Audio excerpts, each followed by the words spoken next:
I just got back from driving the truck for about 30 minutes. Here I'm checking the temperature to see how hot it is, to see if I need to let it run for a little longer, because I have 3 broken bolts on the driver's side exhaust manifold, and I want to get it as hot as I can get it so I can shut the engine down really quickly and get a wrench on them and remove those bolts, because they're very brittle and I don't want them to snap off. Even if they did, I wouldn't have a problem getting them, but less is better. I want to just remove the 3 that's broken already and try to get the other 3 fairly easy. So that's what I'm doing now. So let's slap a wrench on these things and take them off. Okay, got a 13mm wrench on here. It's actually a 1/2 inch wrench because it is 12 point, and you get a better grip with a 1/2 inch on these bolts opposed to a slightly loose fitting 13mm wrench. It's an offset wrench. Perfectly on there. We got leverage, so that's a 1/2 inch, and I'll show you all. And I think I can get on here and see. There it is. Let me mount the camera. You guys can see.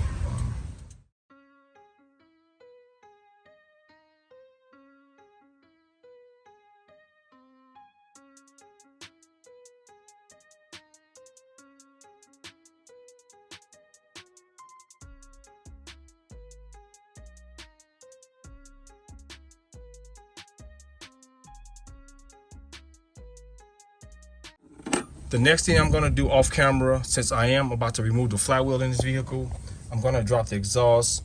I got a video on my channel showing the rear main seal removal and replacement on this vehicle. It's extremely detailed. I put a lot of effort into it. It shows you how to remove draft shaft if your vehicle has front wheel drive to get the exhaust out of your way. And I got to drop the exhaust, that wide pipe on this vehicle to shift the trans before I can replace the flywheel. But I'll be back to finish this process when I'm done. So I want to show you guys this. If you got 4-wheel drive, you don't have to, I spray WD-40 everywhere, so you don't have to really move the shaft to get to the bolts. They're right there.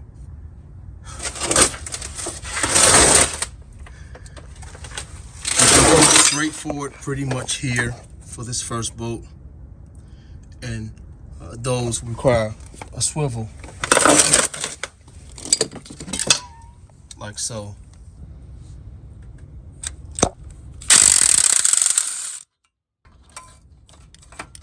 We can get up there on it. Yeah, we can get up there on it. No swivel.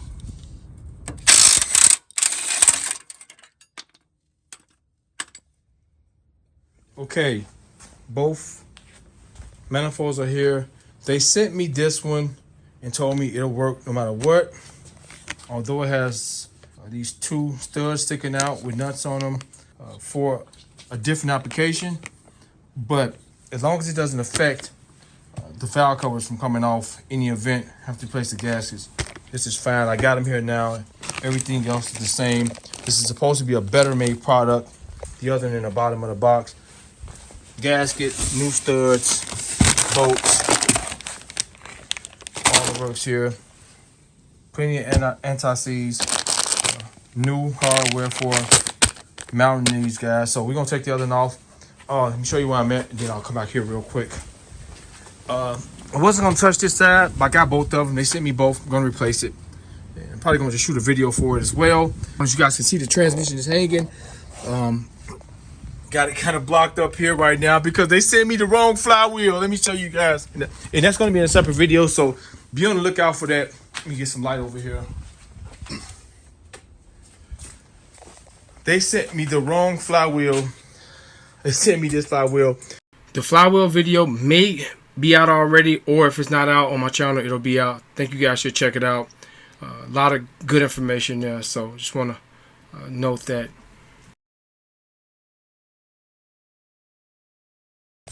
You want to twist them. You don't want to pull them directly off. You want to twist them, break the seal, and they'll come right off. Same as the bottom as well. Break the seal, come right off.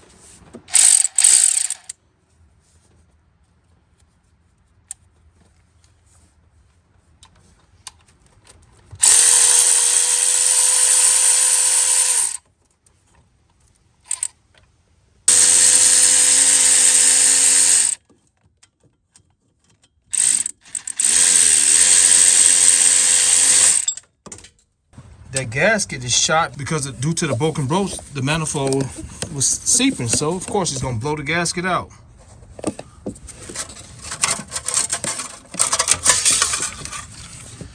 Yeah, we can pull it through the bottom. It's out of our way.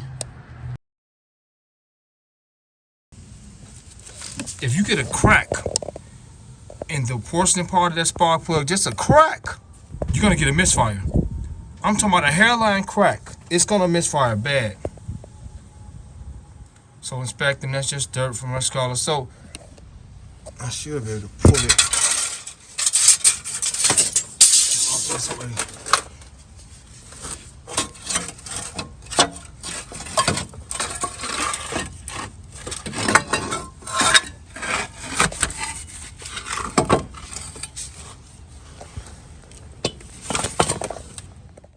So here's the rear bolt. You guys can see it's broken flush to the head. The front bolt is a little bit embedded in the head. It's broken off inside the head. The third one, as you guys can see, it was a little stud sticking out, but the rest of them are okay. So this will be the most challenging. The front will be okay due to where it's located as far as that rear one. I got to really kind of get back in there and get some material on it so I can remove it. So I'm going to take this wheel off and shoot this cover off. 7mm, a trim removal tool, and I'll show you guys that. Once you pop it down, you can pop this stuff off.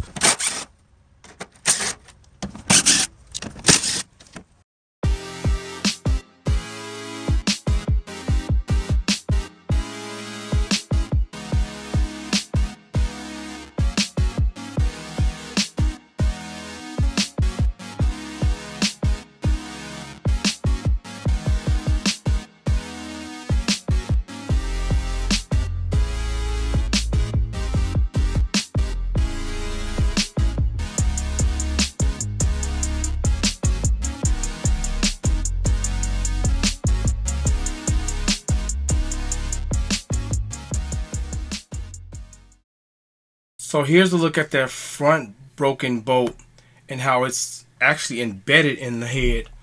And it is kind of more easily accessible than that rear one. So it's not going to be as difficult to remove as the rear one. And I'll get both of them kind of fairly easy to me. I've done this many times over. So, and the one with the that's broken off right there, what I'm touching, we're going to screw a nut onto that and tack it and just remove it. This is old, so it probably had deteriorated some, but look at the thickness compared to this. Like kind of pale in comparison. Look at the thickness. Even new, I don't think it lost that much material. And they told me this is a better product than this. So we're going to use it. This is the gasket that sits here. And let me put the camera down and show that. I will have the link in the description box for both of these. And the original one is actually costs more than this one. The original exact match as this one actually costs more than this one. But this is, I was told, is a more durable product. So they shipped it out to me. And we're going to go from there. So, okay, so we're going to use a 7mm socket to screw these in. And the shorter threads, the shorter part of the threads goes in first. Anti-seize.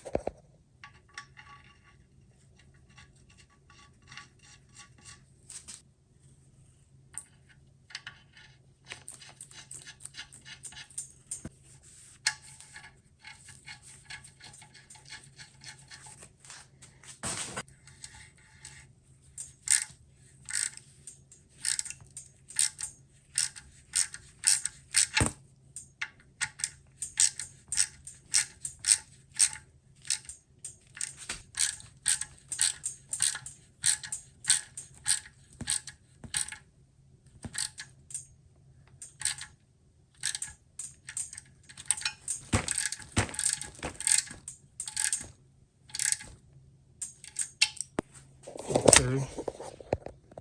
That's done. Pretty much got them flush. Oh, I also want to know, although the driver's side takes this gasket, it also takes this ring that seats in there. I'll show you right now where is that. I have the actual pipe ready. So here's the ring. I'm gonna pop it out and probably replace it. This is the exact ring here that's here.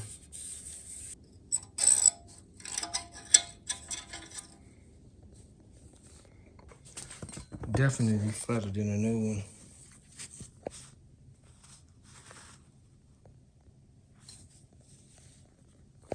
Look how thick this thing is. Okay, so that. So I'm gonna show the new ring gasket in place.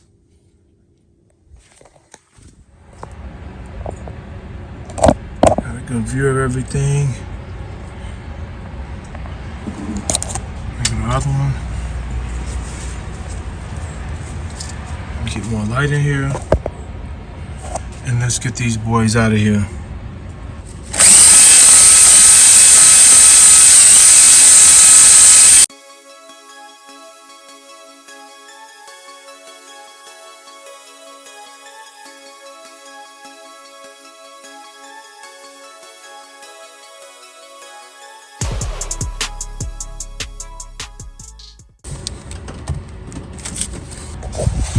Got that pretty clean.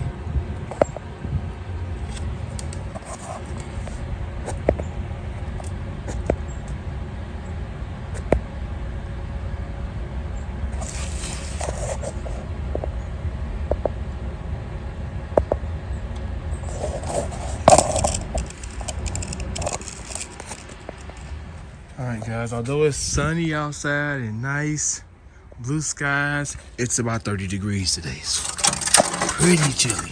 I added extra more light in here so we can see everything and we don't want to miss nothing. I want you guys to see it all. So I got one of these nuts and get in here and screw it on somehow. I'm screwing this nut on this broken bolt, so when I do get to the back there, I can just tack it on my way to the back, and I have to go looking for it, because once I get started with the welder, I'm not stopping. I'm just going to get it going. I'm going to get it on as far as we can get it. That should be pretty good. That's okay. That's good. Leave enough space for some material to fit in there when we weld. So here's the size of the bolt that's broken off in there. So this is the size nut you're going to need.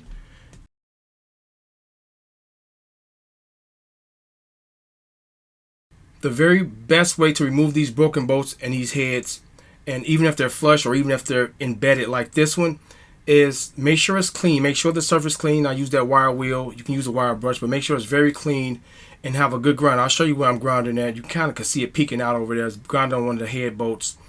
And the goal is you can use a MIG welder, which is best, or making it away with a flux core welder, but MIG welder, and you want to build some material on that broken bolt, and you'll see how I do it. Just build some material out.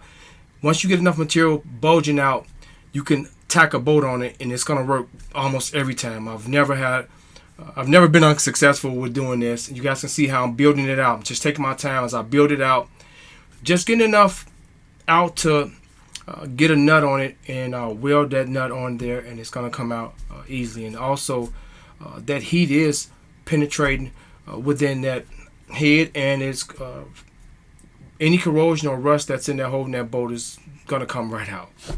So as you guys see, I'm building out with that with the MIG welder, taking my time. As you guys can see how I'm doing it, so watch the technique.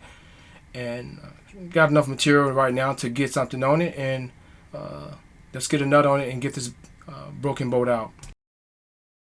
As you guys can see, the nut I'm using is fairly decent size. You know, it's much bigger head than the bolt itself that originally came on those exhaust manifolds.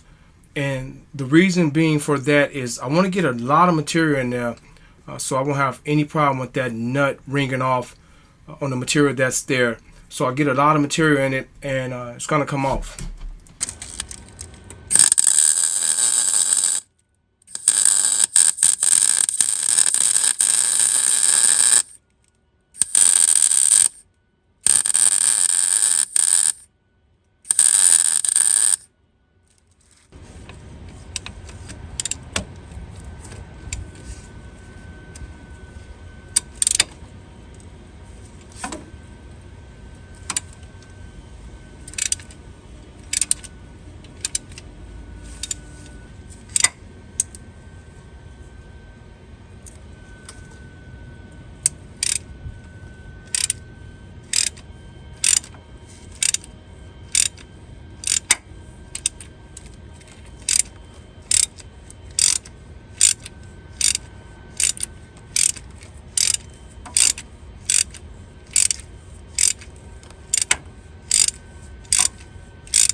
It wasn't straight, but I was able to get some material to hold on to that. And I'll do the back one the same way. Use a larger nut. This is 9/16. The other ones I'm using the 13 millimeter. Just a larger, older nut. But we got it. Okay. Now it's this one. We're gonna put some material on there before we stick a nut on top of it. That's the best way to go about doing this. I've done this many times. We'll tack that one along the way back there on a little difficult angle. Should be able to get contour my body to get in there and get some material on it, and then we'll stick a nut onto it. So it's freezing and the sun is dropping down. I'm froze. But I'm gonna get it done. We just want to get these out, and then we're gonna be happy once we get that back one out. So let's get some material on it, and then get a nut on top of it.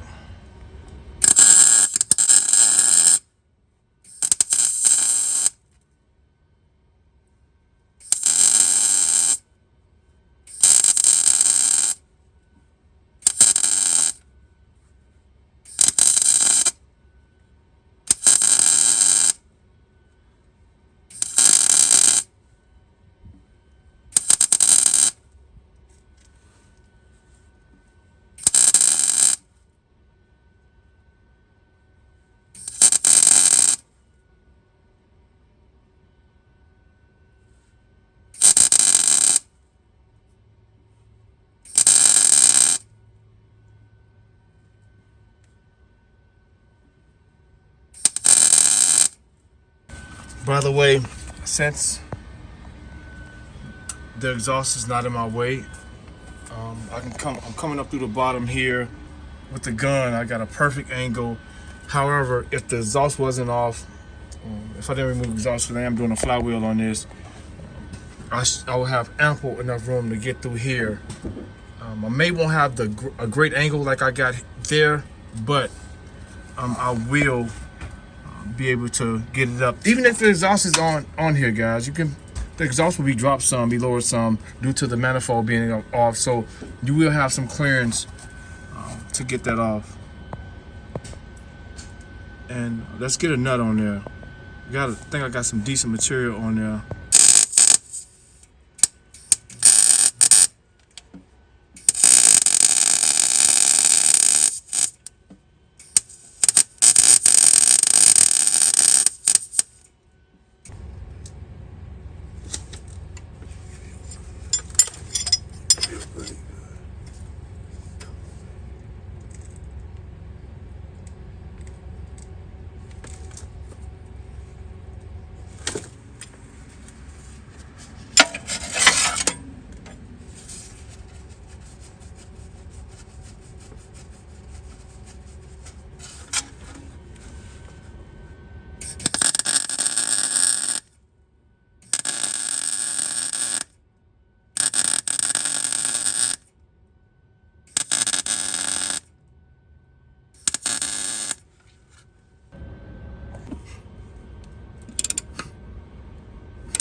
a little straighter.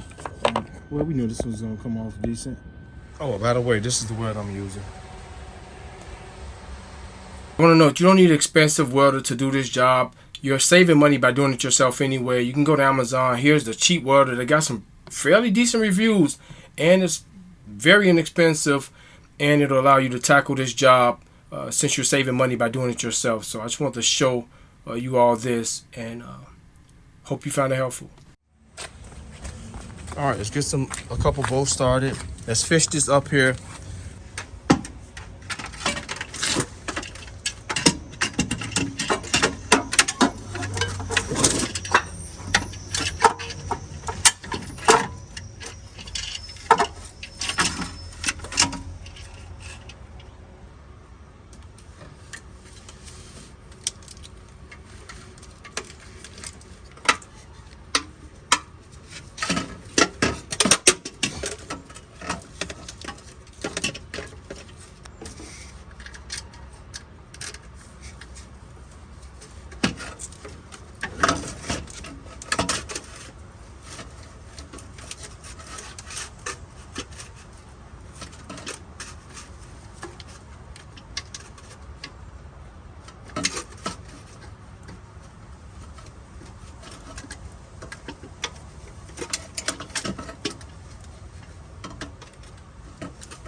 I'm only using the cordless ratchet to just draw the bolts in some. We're going to torque them down to specs, and I'll show you guys all that in a second.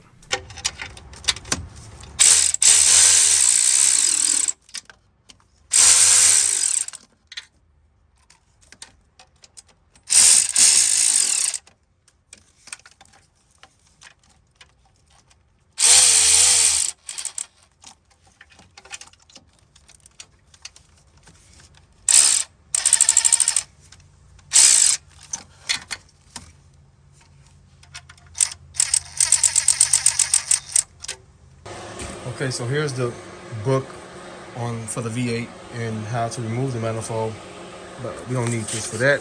We just need it for torque specifications and sequence.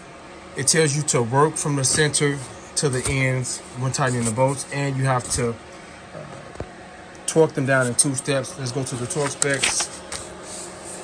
Torque specs for this manifold: step 1, 132 inch-pounds, which is 11 foot-pounds, or step 2, 15 foot-pounds, or 180 inch-pounds. So, center out is the torque specs from the book.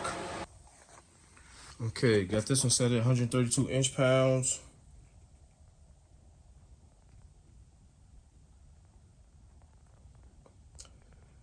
And this one set at 15 foot-pounds. Although the numbers are missing.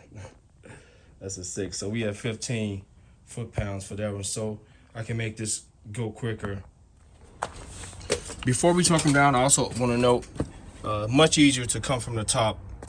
You got all the room in the world to come up top here to get everything, and to actually help you guide the manifold up and get a boat started with the gasket in place.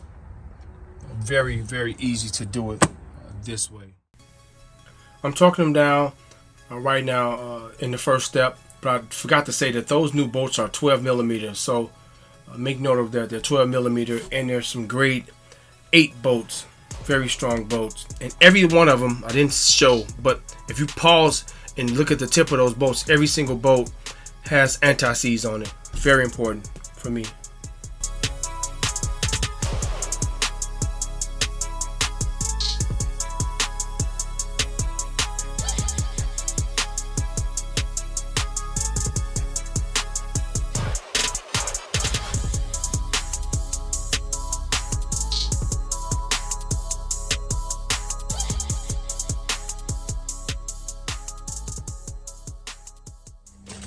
Okay, I want to note I am able to get the smaller 1/4 inch drive torque wrench back there, and I got it torqued down to 11 foot-pounds or 132 inch-pounds. So we'll use that. I'll adjust that to the inch-pounds to 115 times 12, 180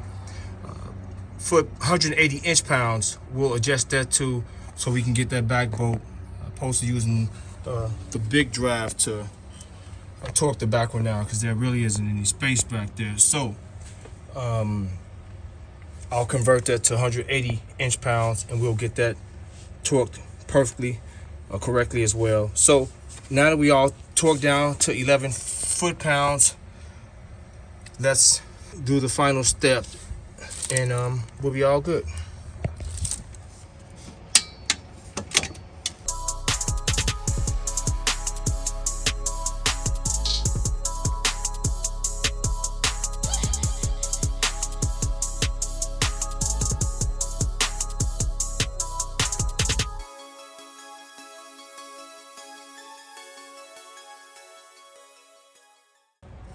Adjust it to 180.